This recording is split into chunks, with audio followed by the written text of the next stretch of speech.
तो आवाज क्लियर हो गई होगी। तो हेलो मेरे प्यारे बच्चों, आपका फिर से स्वागत है चैलेंजेस यूनिक क्लासेस के यूट्यूब प्लेटफॉर्म पे। और आज बिहार बोर्ड मिशन 2025 जो आपका एग्जाम होने वाला है बिहार बोर्ड का 2025 में, उसके लिए हम वीडियो लेकर आए हैं। और ये वीडियो स्पेशल इंग्लिश मीडियम के बच्चों के लिए है। बिहार बोर्ड में इंग्लिश मीडियम बच्चे, बिहार बोर्ड की हिंदी मीडियम की जो वीडियो है वो ऑलरेडी लॉन्च हो चुके हैं। अब हम लोग इंग्लिश मीडियम पे आते हैं, ठीक है। तो आज हम लोग सबसे पहला क्वेश्चन करेंगे। हम लोग इलेक्ट्रोस्टैटिक्स का क्वेश्चन शुरुआत करेंगे फिजिक्स में, ठीक है, जिसमें आपके लिए सबसे पहले जो क्वेश्चन यहाँ पे मेंशन है, ठीक है, थोड़ा वेट करें, हम वो सिलेक्ट कर ले। हाँ, हालांकि क्वेश्चन शुरू होने से पहले आपको एक और बात ध्यान रखना है, ये कि इस वीडियो के लिंक को आपको शेयर भी कर देना है दूसरे बच्चों के पास जो हमारे यहाँ क्लासेस करते हैं ऑफलाइन में।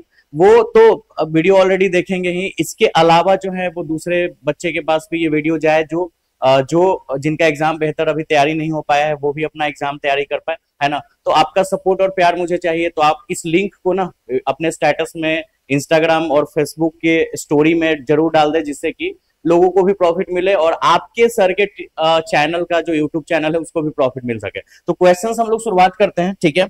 क्वेश्चंस है इंग्लिश मीडियम के लिए, हिंदी में ऊपर क्वेश्चंस लिखा हुआ है नीचे। मैंने ये भी मेंशन किया है कि ये किस साल क्वेश्चंस आया है, और ये जो है वो समझिए कि आपके लिए एग्जाम, फाइनल एग्जाम का क्वेश्चन है, जो आपको बहुत मजा आएगा पढ़ने में और आपका एग्जाम भी बेहतर रूप से होगा और मैक्सिमम क्वेश्चन हम करवाएंगे आपको।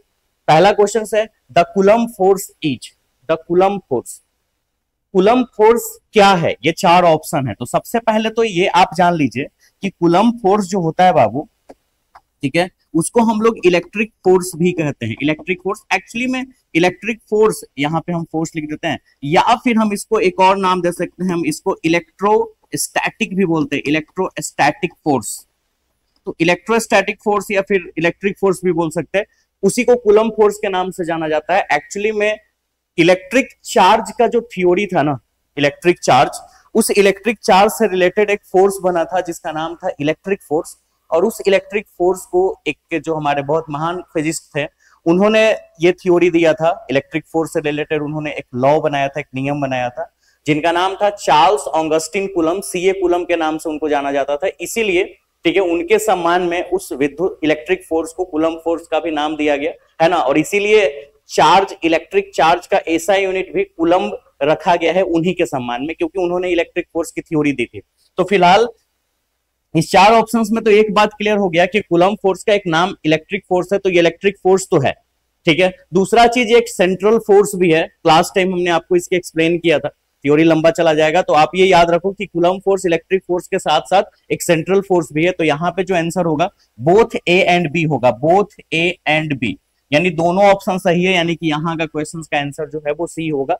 उम्मीद है आप इस क्वेश्चन को नोट भी करेंगे, पीडीएफ जो है वो ग्रुप में चला जाएगा उसके बाद फिर। और जो नए बच्चे हैं, ठीक है, उनको हम लास्ट में अपना नंबर, व्हाट्सएप नंबर बता देंगे, या फिर अभी हम लिख देते हैं। जो नए बच्चे हैं वो इस नंबर पे अपना नाम और डिटेल्स लिख के व्हाट्सएप ग्रुप में या फिर टेलीग्राम के ग्रुप में जुड़ जाएं, जिससे कि आपको ये पीडीएफ मिल जाए, है ना। और अभी हम लोग पढ़ते हैं, क्योंकि आपको ये उतारने में ही टाइम निकल जाएगा, तो आप लास्ट में सारा जो वीडियो खत्म हो जाए, सारे क्वेश्चन जब हम करवा ले तब आप ये नोट करोगे, ठीक है। सेकंड क्वेश्चन में हम लोग चलते हैं। सेकंड जो क्वेश्चन है, ठीक है, 1 मिनट क्वेश्चन है जो थोड़ा सा अरेंज करना पड़ जाएगा इसको, ठीक है, 1 मिनट। क्वेश्चन उम्मीद है आपको दिख रहा होगा, थोड़ा और बड़ा कर दे, ठीक है। क्वेश्चन है कि to increase the sensitivity of a potentiometer, potentiometer की सेंसिटिविटी इंक्रीज करना, ठीक है। आपने पोटेंशियोमीटर पढ़ा था, पोटेंशियोमीटर एक डिवाइस था, है ना।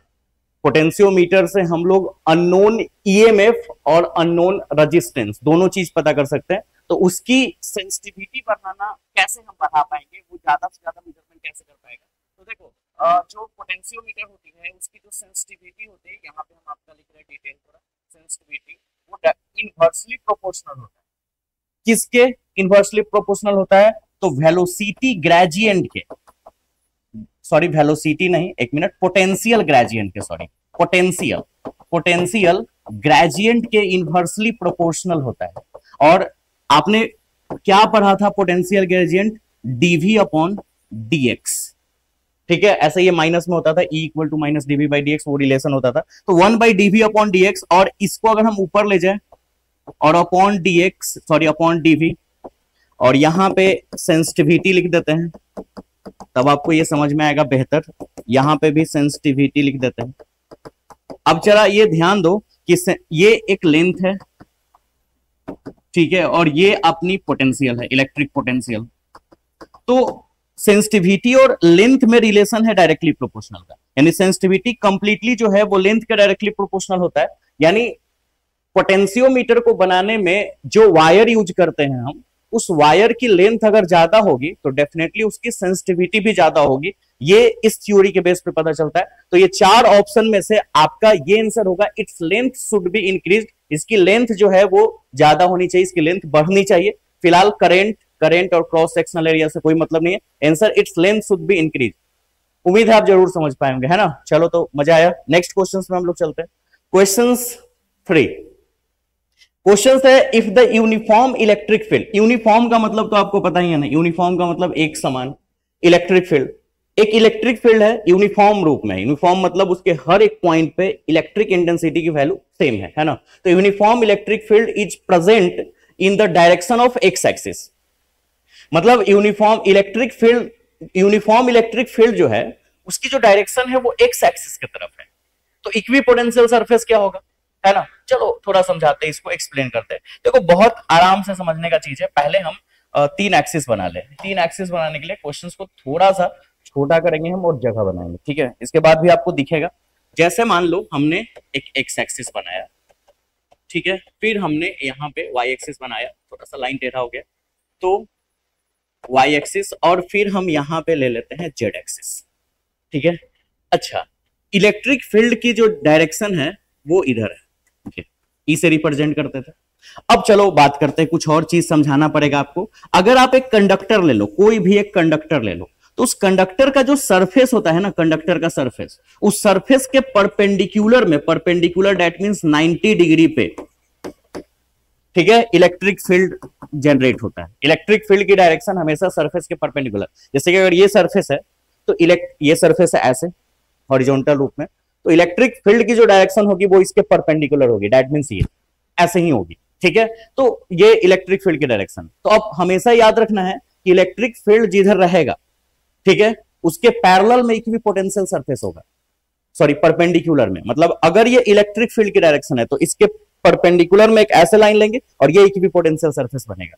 तो अगर ये इलेक्ट्रिक फील्ड की डायरेक्शन है तो सरफेस जो हमारा है वो इस डायरेक्शन पे तो नहीं होगा। सरफेस किधर होगा, वो इस प्लेन से बनेगा, वाई जेड। क्योंकि देखो इस प्लेन के परपेंडिकुलर इलेक्ट्रिक फील्ड का डायरेक्शन होगा, क्योंकि केस क्या है कि इलेक्ट्रिक फील्ड सरफेस के हमेशा परपेंडिकुलर होता है। तो अगर ये सरफेस हम बनाए तो इसके परपेंडिकुलर में इलेक्ट्रिक फील्ड का डायरेक्शन हो गया। तो सरफेस किससे बना, वाई और जेड से, प्लेन भी बोल सकते हैं इसको। तो अगर एक्स एक्सिस में ये होता, अगर ये एक्स एक्सिस में है इलेक्ट्रिक फील्ड की डायरेक्शन, तो इक्विपोटेंशियल प्लेन जो है वो वाई जेड प्लेन के रूप में बनेगा, वाई जेड प्लेन, ये वाली प्लेन। तो आंसर यहाँ पे वाई जेड, कहां पे आंसर है वाई जेड, नीचे में आपका क्वेश्चन है वाई जेड, ठीक है। अच्छा, यही चीज अगर ऐसे बदल दिया जाए, एक मिनट, अगर मान लो फिर से हमने एक्स एक्सिस बनाया, इधर जो है वाई एक्सिस बनाया और इधर जेड एक्सिस, ठीक है, और इस बार इलेक्ट्रिक फील्ड की डायरेक्शन इधर है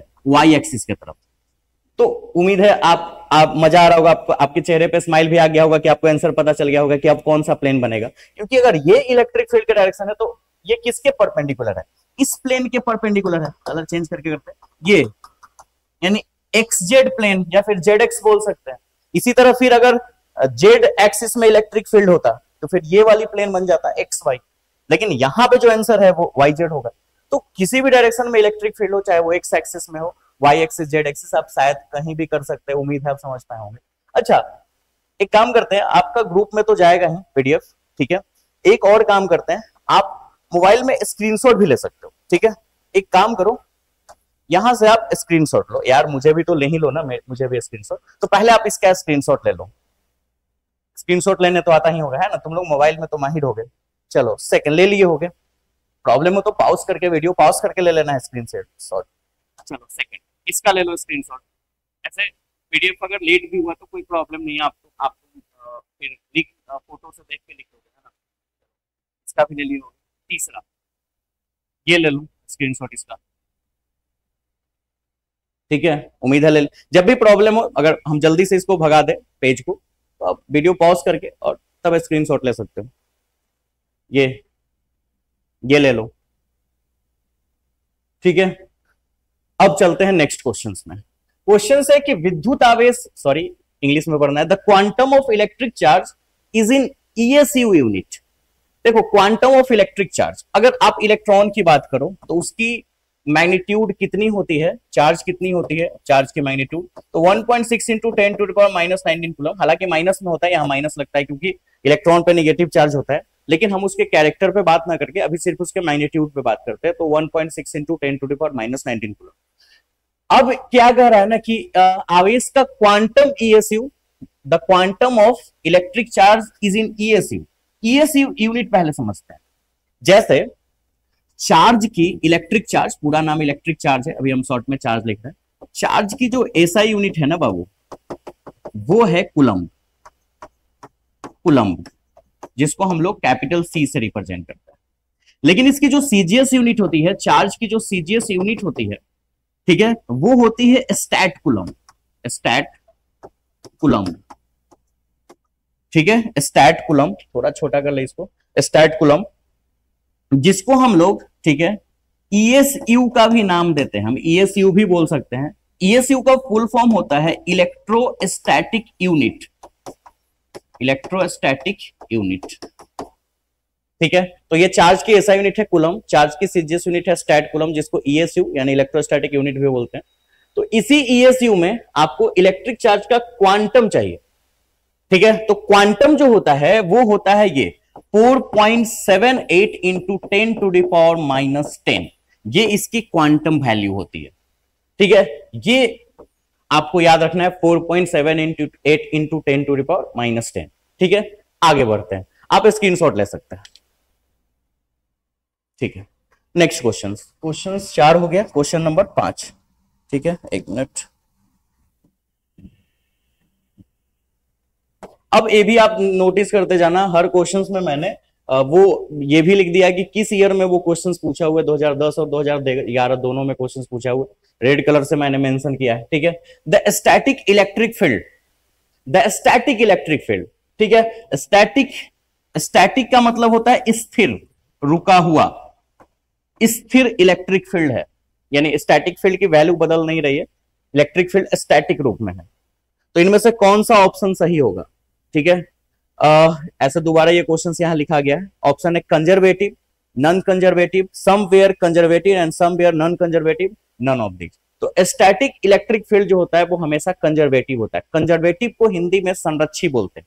संरक्षित का मतलब क्या है ना कि उसकी वैल्यू फिक्स्ड हो जाएगी, वो चेंज नहीं। जब वो खुद स्टैटिक है, वो खुद बदल नहीं रहा है, तो दैट मीन्स वो कंजर्वेटिव है, उसकी वैल्यू नहीं चेंज होगी। तो ये कंजर्वेटिव रूप में इसका आंसर होगा, ठीक है। तो स्टैटिक इलेक्ट्रिक फील्ड हमेशा कंजर्वेटिव होता है, ये आपका आंसर। चलो ये स्क्रीनशॉट ले लो। 5 के बाद हम लोग 6 नंबर क्वेश्चंस में चले, ठीक है। देखिए, एक the angle ratio of a conductor is constant. आपको क्या बताना है, द एंगल। थोड़ा सा तो क्वेश्चंस गलत दिख रहा है, लेकिन इनमें से एक्चुअली में यहां एंगल ना है, यहां पे भी गलत हो गया है, कोन न होके कौन होता है, कौन, ठीक है। The ratio for a conductor is constant, ठीक है। ये क्वेश्चन थोड़ा मैंने सुधार दिया, ठीक है। विच ratio for a conductor is constant, मतलब कंडक्टर की कौन सी रेशियो कांस्टेंट के रूप में होती है इनमें से। चारों ऑप्शन में एक बात देख के समझ में आ रहा है कि चारों ऑप्शन में चार्ज और पोटेंशियल का नाम है, यानी चार्ज और पोटेंशियल से रिलेटेड एक टॉपिक ढूंढना है। तो आप याद करो Q प्रोपोर्शनल टू V। जब हम कैपेसिटर का थ्योरी पढ़ रहे थे उसमें हम लोग कैपेसिटेंस पढ़ने के लिए यही टर्म लिए थे कि किसी भी कंडक्टर को जब आप पॉजिटिव चार्ज देते हैं तो उसकी पोटेंशियल इंक्रीज करती है, और जितना ज्यादा पॉजिटिव चार्ज देंगे उसकी पोटेंशियल उतना ही इंक्रीज करेगी। और यहीं पे एक कांस्टेंट आया था इक्वल में बदलने के लिए, और वो कांस्टेंट था C, जिसको कैपेसिटेंस कहते थे। तो C equal to Q by V, और ये जो C है वो आपकी कैपेसिटेंस है कंडक्टर की, जो एक कांस्टेंट वैल्यू है, जो कि प्रोपोर्शनल साइन हटाने के लिए जो इक्वल देते हैं, प्रोपोर्शनल साइन को जब इक्वल में बदलते हैं तो कांस्टेंट देना होता है, और ये कांस्टेंट दो चीज के रेशियो के रूप में है, एक है चार्ज यानी दैट इज इलेक्ट्रिक चार्ज, नाम तो इलेक्ट्रिक चार्ज ही है, बस हमने शॉर्ट में चार्ज लिख दिया, और ये इलेक्ट्रिक पोटेंशियल, बट हम पोटेंशियल लिख देते हैं, यानी कि चार्ज और पोटेंशियल का रेशियो कांस्टेंट होता है, चार्ज और पोटेंशियल का रेशियो, तो चार्ज और पोटेंशियल का रेशियो ये मतलब आंसर है, क्योंकि यहाँ पे गिवन चार्ज बाय पोटेंशियल, ठीक है, हाँ यहाँ पे एक्चुअली में तुम सोचोगे कि total charge by potential, total charge by potential यहाँ पे भी थोड़ा सा गलत है, क्योंकि हिंदी में ऑप्शन ठीक है, ये विभवांतर है, तो यहाँ पे पोटेंशियल डिफरेंस होना था, इस ऑप्शन में ये पोटेंशियल डिफरेंस है, क्योंकि इसी का हिंदी विभवांतर होता है, तो ऑप्शन ये सही होगा, टोटल चार्ज बाय पोटेंशियल। थोड़ा क्वेश्चन मिसप्रिंट हो गया था, लेकिन फिलहाल मैंने सुधार दिया, उम्मीद आप जरूर समझे होंगे, इसका भी आप स्क्रीनशॉट ले लें, ठीक है। क्वेश्चन नंबर 7 नंबर क्वेश्चंस में चले तो क्वेश्चंस कह रहा है कि इनमें से कौन सी राशि जो है, सॉरी इंग्लिश में पढ़ना है मुझे, which of the following is scalar, इसमें से कौन सी क्वांटिटी स्केलर है। अब स्केलर क्वांटिटी किसे बोलते हैं, 11th में आपने पढ़ा था, स्केलर उस क्वांटिटी को बोलते हैं, है ना, जिसको सिर्फ मैग्नीट्यूड के बेस पे रिप्रेजेंट करते हैं, और जिसको मैग्नीट्यूड और वेक्टर दोनों के बेस पे रिप्रेजेंट करते हैं, सॉरी मैग्नीट्यूड और डायरेक्शन दोनों के बेस पे जिसको रिप्रेजेंट करते हैं उसको वेक्टर कहते हैं, और जिसको सिर्फ मैग्नीट्यूड के बेस में रिप्रेजेंट करते हैं उसको बोलते हैं स्केलर। तो इनमें से कौन सा जो है वो स्केलर क्वांटिटी है, पहला ऑप्शन है चार्ज, चार्ज स्केलर ही है, क्योंकि इसको सिर्फ मैग्नीट्यूड के बेस में, आपने इलेक्ट्रॉन की चार्ज आपने पढ़ा है 1.6 इंटू 10⁻⁹ कूलम, प्रोटॉन पे भी उतना ही मैग्नीट्यूड होता है, बस प्लस और माइनस का अंतर होता है, लेकिन कहीं आपने ये थोड़े पढ़ा कि इलेक्ट्रॉन की जो चार्ज है वो -1.6 इंटू 10⁻⁹ कूलम इन ईस्ट डायरेक्शन, ऐसा कोई डायरेक्शन का तो नाम नहीं है, तो ये स्केलर है। कैपेसिटेंस इज आल्सो स्केलर, क्योंकि अभी आपने कैपेसिटेंस पढ़ा है, यहाँ पे कैपेसिटेंस एक कांस्टेंट वैल्यू है, कांस्टेंट मतलब एक नंबर है ना, तो उसकी वो भी जो है वो एक स्केलर क्वांटिटी है। Potential is also scalar quantity, charge capacitance और पोटेंशियल तीनों का तीनों स्केलर क्वांटिटी है, तो इसमें जो आंसर होगा वो होगा ऑल ऑफ एबव, ठीक है, यहाँ नन ऑफ दीज हो गया, इनमें यहाँ इंग्लिश में लिखा हुआ था, आंसर जो होगा वो ऑल ऑफ एबव होगा, यानी तीनों आंसर सही होगा, ऑल ऑफ एबव, ठीक है। एक्चुअली में ये जो क्वेश्चंस लिखा हुआ है वो टाइपिंग होता है, और बहुत सारे गेस में भी गलत क्वेश्चंस होते हैं, तो इसीलिए तो वीडियो बनाया गया है कि आप क्वेश्चंस को भी सुधार सको, आंसर को भी आप सही करेक्ट कर सको, है ना। तो ये इसका आंसर है, आप इसका भी स्क्रीनशॉट ले लो। 7 क्वेश्चंस हो गया, अब हम लोग 8वें क्वेश्चंस में चलते हैं, ठीक है। The specific charge of an electron is, electron की स्पेसिफिक चार्ज कितनी होती है, तो सबसे पहले यह समझना होगा कि स्पेसिफिक चार्ज क्या होता है ना, ऐसा ही कुछ भी नहीं, स्पेसिफिक चार्ज पहले समझना होगा। तो स्पेसिफिक चार्ज होता है क्या, देखो, specific charge is defined as magnitude of charge on per unit mass of a particle, ठीक है, किसी भी पार्टिकल के पर यूनिट मास पर जो उसकी चार्ज होती है, पर यूनिट मास पर जो भी उसकी चार्ज होती है, that is called specific charge. तो मान लो कि m मास पर किसी बॉडी की चार्ज q है, तो यूनिट मास पे उसकी चार्ज कितनी होगी, q/m, और इसी को हम लोग स्पेसिफिक चार्ज बोलते हैं। तो चार्ज की, स्पेसिफिक चार्ज की फॉर्मूला हो जाएगी कि चार्ज को हम मास से डिवाइड कर देंगे, यानी electric charge divided by mass of a particle. और आप इलेक्ट्रॉन की अगर बात करो तो इलेक्ट्रॉन का चार्ज होता है 1.6 इंटू 10⁻⁹ कूलम, हाँ यहाँ माइनस भी होता है, लेकिन हम सिर्फ इसके मैग्नीट्यूड पे बात कर रहे हैं, उसके कैरेक्टर पे नहीं। और मास जो होता है इलेक्ट्रॉन का वो 9.11 इंटू 10⁻31 kg होता है। अब इसको अगर सॉल्व करें तो यूनिट तो कूलम पर केजी हो जाएगा, और ये 10⁻31 को ऊपर ले जाता है तो +31, और 10⁻19 को नीचे तो +19 हो जाएगा। अब 31 से 19 को अगर सब्ट्रैक्ट करेंगे तो कैंसिल होके कितना बनेगा, है ना, 12 ही ना, है ना, एक मिनट, यानी 12, हाँ 10⁻12 बनेगा, ठीक है। और इधर हम डिवाइड कर लेते हैं 1.6 को 9.11 से, आपके सामने करके दिखाते हैं। 1.6 को 9.11 से, एक मिनट कैलकुलेटर आ जाना चाहिए, 1.6 डिवाइडेड बाय 9.11, रिजल्ट इज 0.1756, ऐसे और भी डिजिट, 4 डिजिट तक ले लेते हैं, 0.1756, चलो वहां चलते हैं, 0.1756। अब है क्या कि ऐसा कोई ऑप्शन दिख नहीं रहा है, जितने भी ऑप्शन है वो 1 पॉइंट समथिंग है, तो डेसिमल को थोड़ा पीछे कर देते हैं, तो 1.756 अगर इसको कर ले तो ये 10 के पावर 11 बचेगा, और कूलम पर केजी, क्योंकि इसी का एक 10 हमने इसमें डाल दिया, डेसिमल चला गया। अब 1.756 को मोटा मोटी यानी अप्रोक्सीमेटली 1.8 लिख ही सकते हो 10 to the power 11 coulomb per KG. तो ये स्पेसिफिक चार्ज होता है इलेक्ट्रॉन का 1.8 into 10 to the power 11। यहाँ पे स्क्रीन पे यहाँ पे -11 +11 आंसर, ठीक है।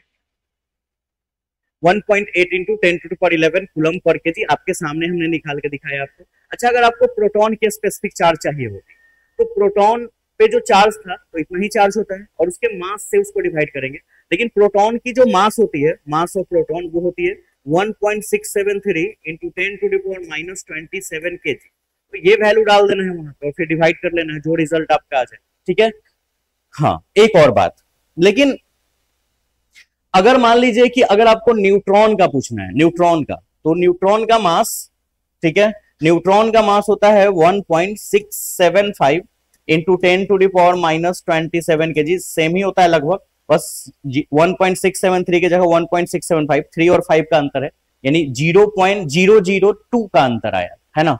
तो लेकिन इसका अगर स्पेसिफिक चार्ज निकालना हो तो सीधा न्यूट्रॉन के स्पेसिफिक चार्ज सीधा 0। अब सोचो कैसे, अरे न्यूट्रॉन पे तो चार्ज ही नहीं होता है, तो चार्ज की जगह पे तो 0 रखेंगे, बटा मास का वैल्यू कुछ भी रखो, 0 डिवाइडेड बाई मास, रिजल्ट 0। तो न्यूट्रॉन के स्पेसिफिक चार्ज 0। प्रोटॉन और इलेक्ट्रॉन का निकाल सकते हैं आप, इलेक्ट्रॉन का मैंने निकाल दिया, प्रोटॉन आपको निकालने आता है, ठीक है। तो फिलहाल ये आंसर, इसका भी स्क्रीनशॉट ले ले आप, और व्हाट्सएप ग्रुप में आप जरूर जोड़ ले, तो फिर जुड़ जाए तो आपको स्क्रीनशॉट लेने का ये सब लोचा नहीं रहेगा, आप डायरेक्ट जो है वो ग्रुप में रहेंगे, ठीक है। चलिए नेक्स्ट, अब देखिए क्वेश्चन से 1 कूलम चार्ज कितना ईएसयू के बराबर होता है। हमने और आपको बताया है कि कूलम जो है वो एसआई यूनिट होता है चार्ज का, और ऐसा ईएसयू जो होता है वो सीजीएस यूनिट होता है चार्ज का, शुरुआत के क्वेश्चंस में मैंने बताया, और ठीक है। और एक कूलम बराबर 3 into 10 to the power 9 ESU, यानी इतना स्टैट कूलम बराबर होता है, ठीक है। ये क्लास टाइम ही बताया गया था 1 कूलम। और अगर यही क्वेश्चंस ऐसे पूछ देता कि 1 कूलम में जब इतना ESU तो एक ESU में कितना कूलम, ठीक है, तो ऐसे पलट के लिखते हैं 3 into 10 to the power 9 ESU equal to 1 coulomb, ठीक। अब उसके बाद एक ESU में 1 divided by 3 into 10 to the power 9 coulomb, ठीक है। थोड़ा और अरेंज कर लें तो 1 ESU बराबर 1/3 ऐसे ही रह जाएगा, और 10 टू द पावर +9 ऊपर जाएगा -9 कूलम, यानी 1 ESU बराबर 1/3 into 10 to the power -9 coulomb हो जाएगा, ठीक है। लेकिन ये क्वेश्चन होता तब, अभी तो फिलहाल 1 कूलम बराबर इतना पूछ रहा है, तो आंसर जो है वो 3 into 10 टू द पावर 9, ठीक। नेक्स्ट क्वेश्चन में चलते हैं, क्वेश्चन नंबर 10, ठीक है। लो आ ही गया वैसा क्वेश्चन, एक स्टैट कूलम बराबर कितना कूलम। कुछ पिछले बार पूछ रहा था कि एक कूलम में कितना स्टेट कूलम, और स्टेट कूलम को हम लोग ESU भी बोल सकते हैं, है ना। चलो ठीक है, तो कितना अभी तो जस्ट पर है ना, 1/3 into 10 टू द पावर -9 निकाल के मैंने दिखाया, तो 1/3 into 10 टू द पावर -9 यहाँ पे, बट यहाँ पे माइनस लगाना होगा, टाइपिंग में बहुत ज्यादा मिस प्रिंट हो चुका है, लेकिन -9, लेकिन कोई नहीं ना, हम है ना इस प्रिंट को सुधारने के लिए, ठीक है। तो यहाँ -9 आपको कर लेना है। Next 11, the SI unit of electric field, electric field की एसआई यूनिट, और उम्मीद है आप सबको पता होगा कि इलेक्ट्रिक फील्ड की एसआई यूनिट क्या होती है। आप डाल सकते हैं कमेंट्स में आंसर की क्या है, लाइव कमेंट्स में, ऐसे हम आपको यहां बताते हैं। इलेक्ट्रिक फील्ड जो होता है बाबू, आपने पढ़ा था, ठीक है। Electric field is defined as force act on, है ना, force act on per unit test charge, ठीक है। Force act on per unit test charge, यानी कि पर यूनिट टेस्ट चार्ज पे मान लो Q चार्ज है और उस पर F फोर्स लगा है, तो पर यूनिट टेस्ट चार्ज पर जो फोर्स लगता है F/Q, इसी को इलेक्ट्रिक फील्ड इंटेंसिटी बोलते हैं। हालांकि इसका पूरा नाम इलेक्ट्रिक फील्ड इंटेंसिटी है, बट शॉर्ट में इलेक्ट्रिक फील्ड, इलेक्ट्रिक इंटेंसिटी भी बोल देते हैं, इलेक्ट्रिक स्ट्रेंथ भी बोल देते हैं।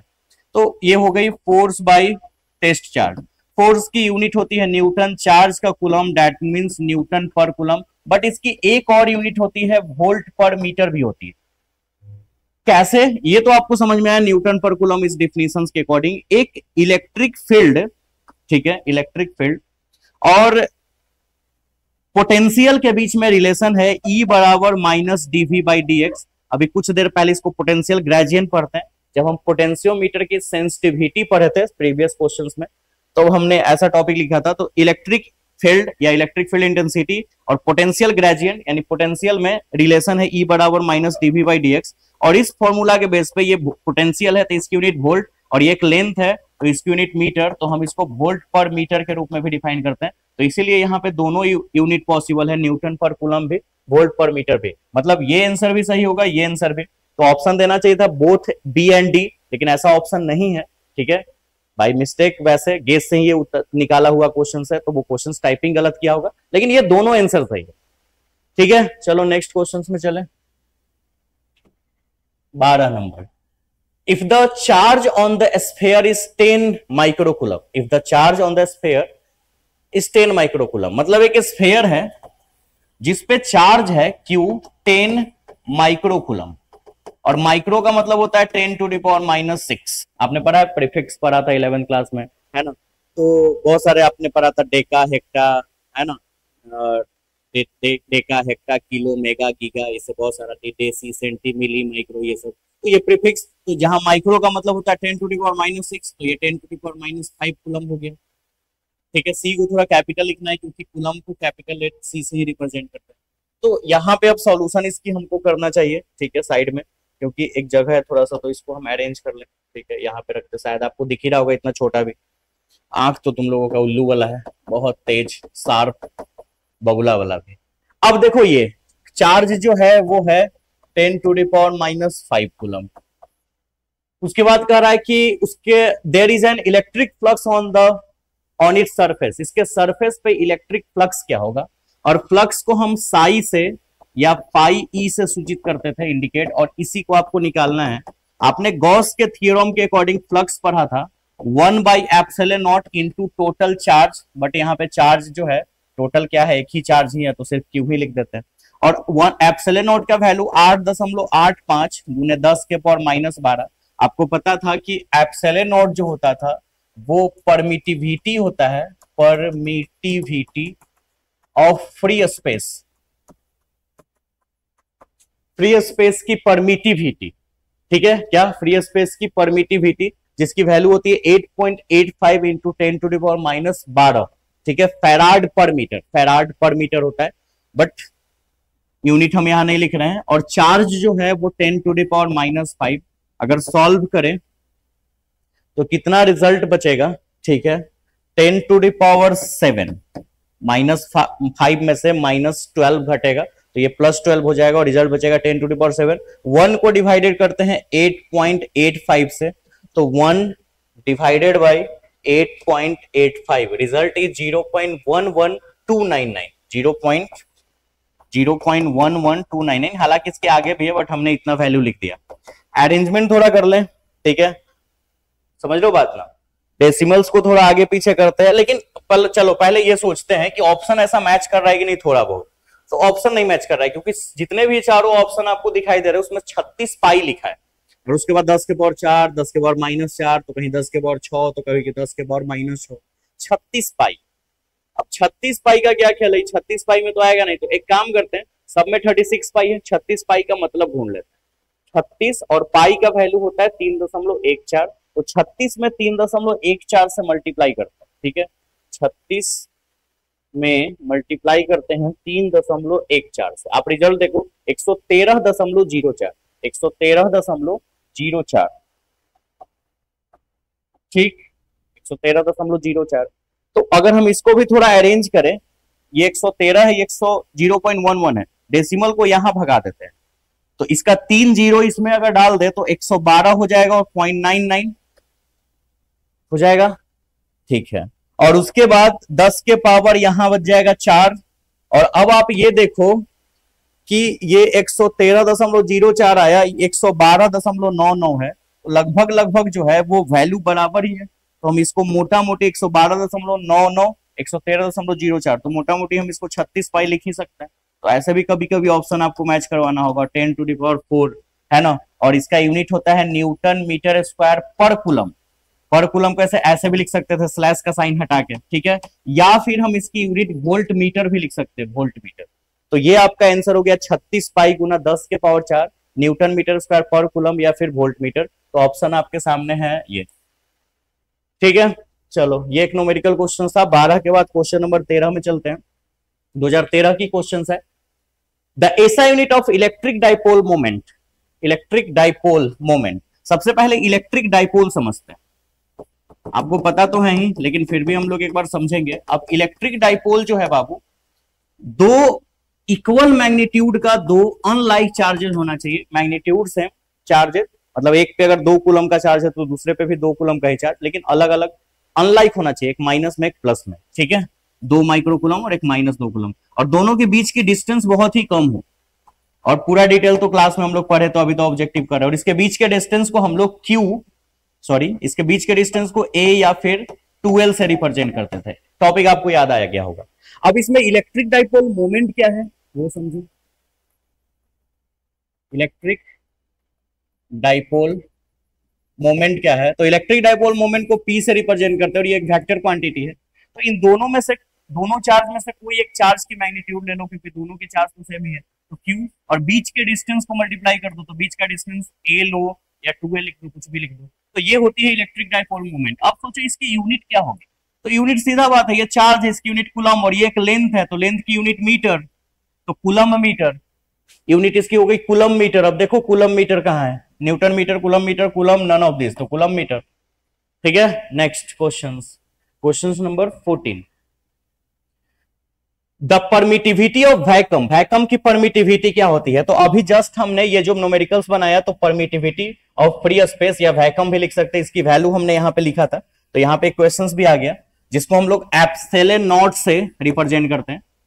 किसी मीडियम की परमिटिविटी एप्सिलॉन से रिप्रेजेंट होता है, लेकिन वैक्यूम की परमिटिविटी एप्सिलॉन प्लस नॉट, तो एप्सिलॉन नॉट इसको बोलते हैं। और इसकी वैल्यू होती है 8.85 गुना 10 के पावर -12 फैराडे पर मीटर।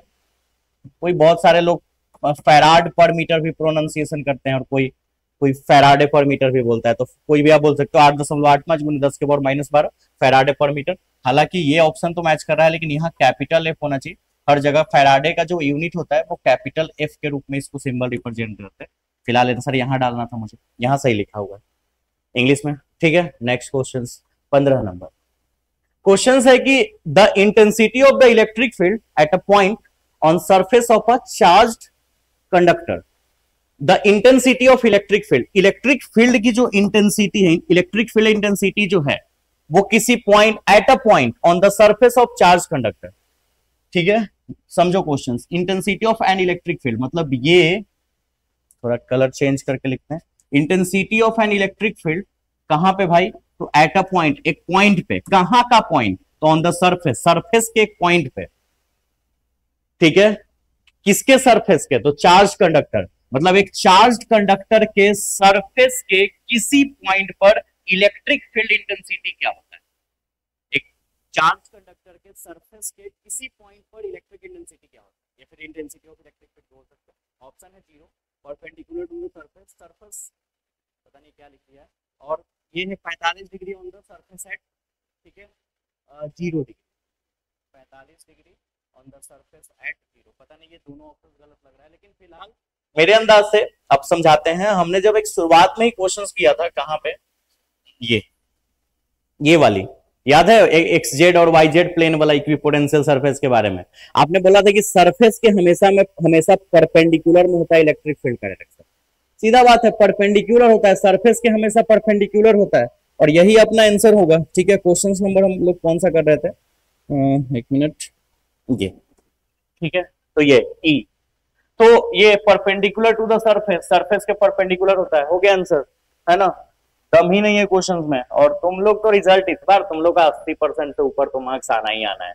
देखो, an electric dipole is composed, electric dipole है, जस्ट अभी हमने पढ़ा था, electric dipole is composed of two opposite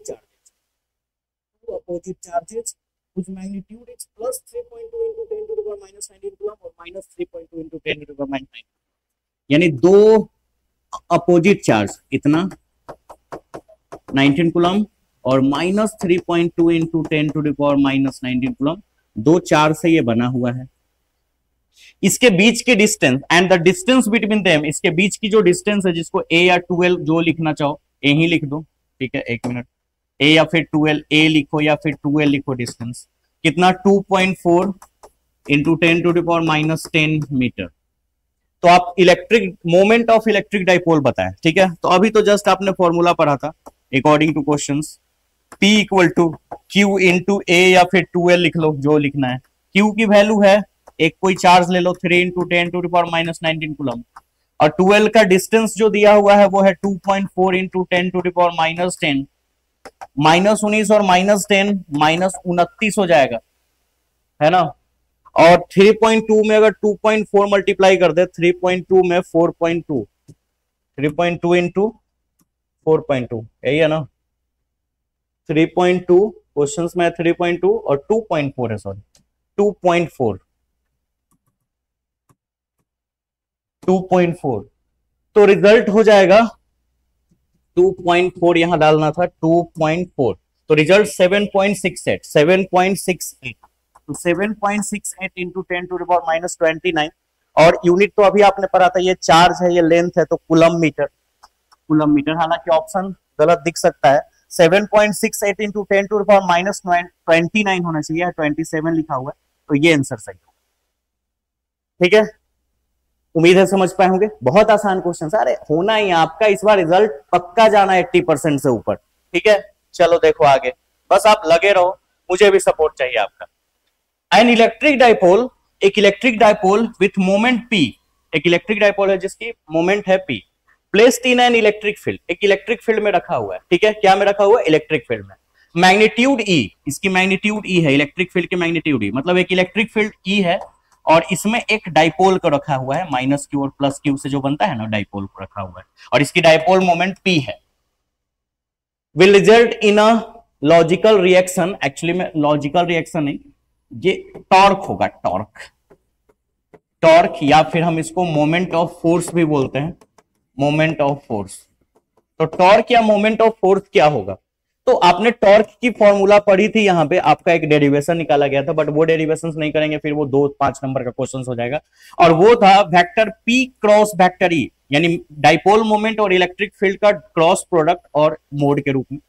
क्योंकि आप ना क्रैश कोर्स कर रहे हो, और क्रैश कोर्स करने का मतलब है कि आप पूरा सिलेबस एटलीस्ट पढ़ चुके हो, तो सिलेबस में आपने सारे टॉपिक को पढ़ा ही है, बस अब वो रिमाइंड करना है और ऑब्जेक्टिव के रूप में लेना है। तो अब ये सब डेरिवेशंस आपको तो क्लास में करवाया जाएगा, ठीक है, vector P cross vector E, और बाकी आपको लाइव क्लास अगर मेरे से करनी है, अगर आप दूर के बच्चे हैं, बीटा के हैं, तो आप ऑफलाइन क्लास में मेरे पास आएंगे, चैलेंजेस उन्हीं क्लासेस में। लेकिन अगर आप दूर के बच्चे, यहाँ पे मेरे ऐप का नाम रखा हुआ है, प्ले स्टोर से आप इसको डाउनलोड करके लाइव क्लास कर सकते हैं, जल्द ही लाइव क्लास शुरू होने वाला है, ठीक है, तो आप इसको डाउनलोड करके रख सकते हैं।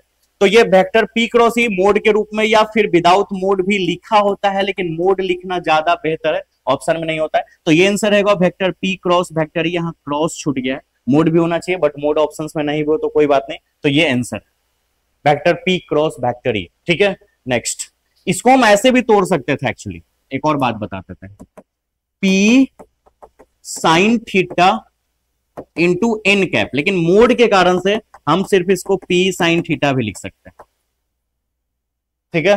नेक्स्ट, सब ये जितना भी क्वेश्चन हम आपको बता रहे हैं, ये सारा ग्रुप में चला जाएगा, आप वहां से मेंशन करेंगे अपने कॉपी में।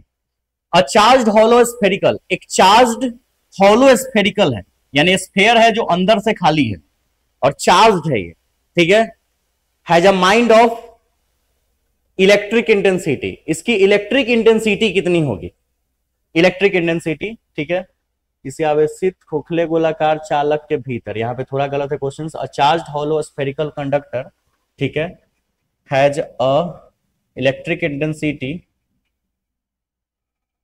a charged hollow spherical conductor has an electric intensity, ठीक है, in under the conductor, ये क्वेश्चन होना चाहिए, कंडक्टर के अंदर में, हिंदी में सही लिखा क्वेश्चन, हिंदी, कंडक्टर के अंदर में इलेक्ट्रिक इंटेंसिटी की वैल्यू क्या होगी। देखो स्फेरिकल के लिए इलेक्ट्रिक इंटेंसिटी की वैल्यू होती है 1/4πε0 Q/r², ठीक है, इलेक्ट्रिक इंटेंसिटी है, और ये चार्ज्ड हॉलो स्फेरिकल कंडक्टर है। अच्छा, अंदर में अगर इस बॉडी को आप चार्ज करोगे तो ये बॉडी पूरे सरफेस पे इस तरह से चार्ज हो जाएगा, ठीक है।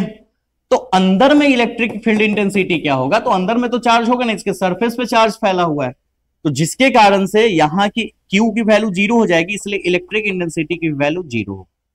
तो ये आंसर होगा 0, शून्य, ठीक है। नेक्स्ट 19 नंबर क्वेश्चन है, the intensity of an electric field inside the possessed hollow spherical, ठीक है। पोसेस्ड को पोसेस्ड, आविष्ट, और पोसेस्ड के रूप में, पोसेस्ड भी ठीक है बट चार्ज्ड आपको ज्यादा बेहतर समझ में आएगा। The intensity of an electric field, एक इलेक्ट्रिक फील्ड की इंटेंसिटी, ठीक है, inside the charged hollow spherical, charged hollow spherical के अंदर में इलेक्ट्रिक इंटेंसिटी क्या होता है, वापस फिर से वही क्वेश्चन है, 0, 0 ही होगा, क्वेश्चन बस रिपीट है। Next, the field of a charge conductor, the field of a charge conductor sigma the charge dense, the field, आपको फील्ड बताना है, फील्ड मतलब पूरा नाम अगर बोले तो electric field, the electric field of a charge conductor, यानी किसी चार्ज कंडक्टर का इलेक्ट्रिक फील्ड क्या होगा, जबकि सिग्मा द चार्ज डेंस, इसमें सिग्मा जो है वो चार्ज डेंस है, चार्ज डेंस का मतलब surface density of charge, surface density of charge आपने पढ़ा था, लीनियर डेंसिटी ऑफ चार्ज है ना, surface density of charge, volume density of charge, तो उसी तरह से सरफेस डेंसिटी ऑफ चार्ज, जिसको यहाँ पे चार्ज डेंस शॉर्ट में नाम लिखा है, सिग्मा से रिप्रेजेंट करते हैं इसको, ठीक है। तो अगर किसी चार्ज कंडक्टर का सरफेस डेंसिटी ऑफ चार्ज यानी चार्ज डेंस सिग्मा है, तो उसके इलेक्ट्रिक फील्ड की वैल्यू क्या होगी, it has the mind of electric field, electric field क्या होगी, ठीक है। तो ये जोड़ना नहीं है, डायरेक्ट इतना ही सही है, ठीक है। The electric field of a charge conductor sigma the charge dense, ठीक है, ठीक है, यही क्वेश्चन इतना ही होना चाहिए, और यहाँ से डॉटेड डॉटेड हो जाएगा, मतलब या फिर एक लाइन खींच सकते हैं, थोड़ा टाइपिंग में गलत कर देता है ऑलरेडी बच्चा, एक टाइप करता है तो, ठीक है, लेकिन अब से हम सुधार के रखेंगे, लेकिन फिलहाल आज भर आप मैनेज कीजिए, मैनेज क्या करना है, हम तो सुधार के दे रहे हैं ना आपको। Electric field of a charge conductor, आपको इलेक्ट्रिक फील्ड चार्ज कंडक्टर का पता करना है, जबकि इसकी surface density of charge sigma है। तो आपने पढ़ा था, अगर एक कंडक्टर हो, कंडक्टर, ठीक है, आपको याद हो जाएगा, याद करो, ऐसा हमने गॉस के थ्योरम में थ्योरी निकाले थे, E और dA, यहां से इलेक्ट्रिक फील्ड की वैल्यू आई थी सिग्मा बटे एप्सिलॉन नॉट, एन कैप भी लगा सकते हैं वेक्टर के रूप में, और अगर विदाउट वेक्टर लिखे तो फिर E equal to sigma by epsilon naught, तो सिग्मा बाई एप्सिलॉन नॉट यही होता था, और इस थ्योरी को हम लोग कूलम्ब थ्योरी भी बोलते थे, एक मिनट, COULOM, कूलम्ब थ्योरम के नाम से जानते थे। और कूलम्ब थ्योरम क्या बताता था, तो उसको थोड़ा सा ऐसे अगर एक्सप्लेन करें, विदाउट वेक्टर्स रूप में लिखते हैं 1 by epsilon not into sigma, यानी टोटल चार्ज, सिग्मा की जगह चार्ज, और टोटल चार्ज भी हो सकता है, टोटल चार्ज का 1 बाई एप्सिलॉन नॉट टाइम्स, ठीक है, किसके बराबर होता है, मतलब इलेक्ट्रिक इंटेंसिटी टोटल चार्ज का 1 बाई एप्सिलॉन नॉट टाइम्स होता है, इसी को कूलम्ब्स थ्योरम बोलते हैं। एक कूलम्ब्स लॉ भी है जो इलेक्ट्रिक फोर्स के लिए दिया गया है, बट ये कूलम्ब्स थ्योरम है। तो ये आंसर होता है किसी कंडक्टर के लिए सिग्मा बटे एप्सिलॉन नॉट, और आंसर ये है, ठीक है। हालांकि यहाँ पे ये सिग्मा तो ठीक है, बट एप्सिलॉन नॉट ऐसे लिखाएगा, सी को ऐसे करके, ई के रूप में नहीं, तो ये आंसर होगा सिग्मा बटे एप्सिलॉन नॉट। अच्छा, अगर यही प्लेन सीट होता, अगर कंडक्टर ना होके एक प्लेन सीट होता, तो याद करो, इसमें हम इधर भी एक फिगर बनाए थे, इधर भी, ठीक है, याद होना चाहिए आपको ये टॉपिक, इधर भी E इंटू DA हुआ था, E और DA, और इधर भी E और DA, तो टोटल फ्लक्स 2EDA हो गया था, और इसके कारण से हमारा इलेक्ट्रिक इंटेंसिटी की वैल्यू सिग्मा बटा 2 एप्सिलॉन नॉट आया था, वेक्टर रूप में भी इसको लिख सकते हैं। लेकिन ये प्लेन सीट के लिए, कोई प्लेन सीट होता था किसी कंडक्टर के लिए, सिग्मा बाई एप्सिलॉन नॉट, ठीक है। चलो नेक्स्ट 21 नंबर क्वेश्चन, और आज के लिए फिलहाल लास्ट यही क्वेश्चन होगा, 21 क्वेश्चन काफी है आपके लिए, हर दिन 20 से 21 क्वेश्चन हम लोग करते रहेंगे, टाइम काफी है, और भी सब्जेक्ट तो पढ़ना है ना। तो the electric dipole P, electric dipole P है, perpendicular to the electric field E, मतलब इलेक्ट्रिक डाइपोल P है, परपेंडिकुलर है इलेक्ट्रिक फील्ड के, जिसका नाम E है इलेक्ट्रिक फील्ड के।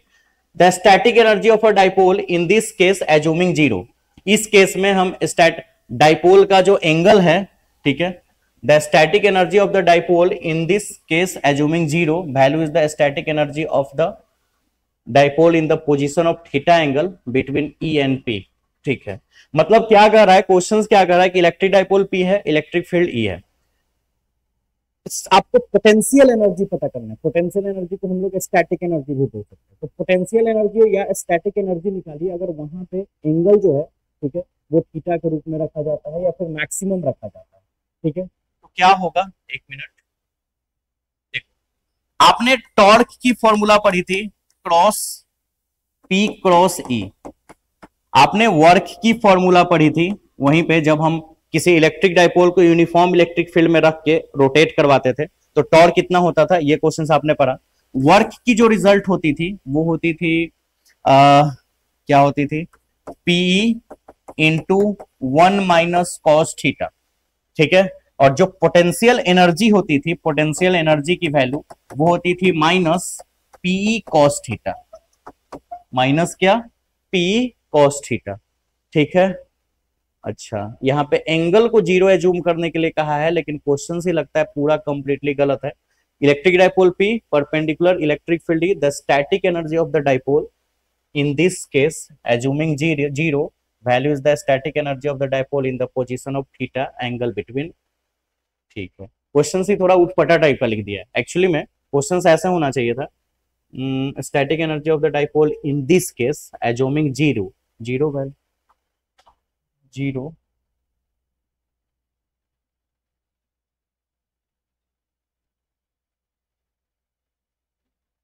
हाँ ठीक है, क्वेश्चन सही है, एक्चुअली पढ़ने में कंफ्यूजन हो गया।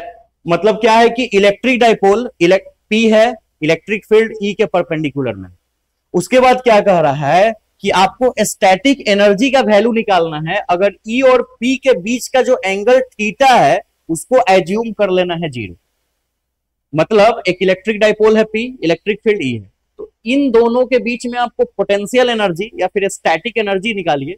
अगर इन दोनों के बीच के एंगल थीटा को एज्यूम कर लेते हैं जीरो, ठीक है, यानी थीटा को जीरो एज्यूम कर लेना है, 0 डिग्री। सो आपकी पोटेंशियल एनर्जी को ऐसे लिख देते यू, तो इसीलिए पोटेंशियल एनर्जी क्या हो जाएगा, माइनस पी कॉस 0 डिग्री, और कॉस 0 डिग्री का वैल्यू 1 होता है, 1 में पी से मल्टीप्लाई करो तो माइनस पी। अब देखो बच्चे जो टाइप करते हैं, ये आंसर हो गया माइनस पी, और ये ऑप्शन मैच करना चाहिए, कौन सा, माइनस पी। ठीक है, अब होता क्या है, ये जो आप ये सोच रहे हो कि ये बहुत सारा टाइपिंग में मिस्टेक है, एक्चुअली में थोड़ा बहुत मिस्टेक होता है जहां पे हमने करेक्शन किया है, लेकिन बहुत सारे ऐसे क्वेश्चन जो डायरेक्ट गेस से उठाया हुआ है क्वेश्चन से, बट क्वेश्चन ही गलत लिखा हुआ है एक्चुअली। तो चलो ये तो फायदा है कि वीडियो बनाने के दौरान क्वेश्चन सुधर भी जा रहा है, आंसर्स भी करेक्शन हो जा रहा है, तो आप एग्जाम में गलत आंसर नहीं लगा के आओगे, और इसी के लिए तो हम आपके लिए वीडियो बनाए। तो फिलहाल आज के लिए बस इतना ही, ठीक है, आप लोगों का बस प्यार बना रहे, इसी तरह आप वीडियो देखते रहे, और वीडियो को शेयर जरूर करें, इसके लिंक को शेयर कर दे अपने व्हाट्सएप स्टेटस पे, फेसबुक और इंस्टाग्राम के स्टोरी पे, लोगों को भी जोड़े जो 12th क्लास के बच्चे हैं, जिनका बोर्ड एग्जाम है इस बार, बिहार बोर्ड के बच्चे, वो जल्दी उनको जोड़े इस चैनल के साथ, कि हमारे चैनल को भी थोड़ा ग्रोथ मिले और आपका प्यार मेरे पे आए, और हम भी आपके लिए बहुत मेहनत करें और बहुत सारा वीडियो लाए, जिसके कारण से आपका एग्जाम बहुत क्लियर हो जाए, ठीक है ना, ऑफलाइन में भी बच्चे आ सके, ऑनलाइन में भी आ सके बच्चे, तो आपका सपोर्ट चाहिए। चलिए, तो फिलहाल अपना ख्याल रखें और ये सारा नोट करें, क्योंकि जो भी हम 1 वीक में टॉपिक पढ़ाएंगे उसका सैटरडे को जरूर टेस्ट होगा, और उसी टेस्ट से आपका रिजल्ट बेहतर होने वाला है। तो अपना ख्याल रखें, चले मिलते हैं, मजे से रहिए, बाय बाय।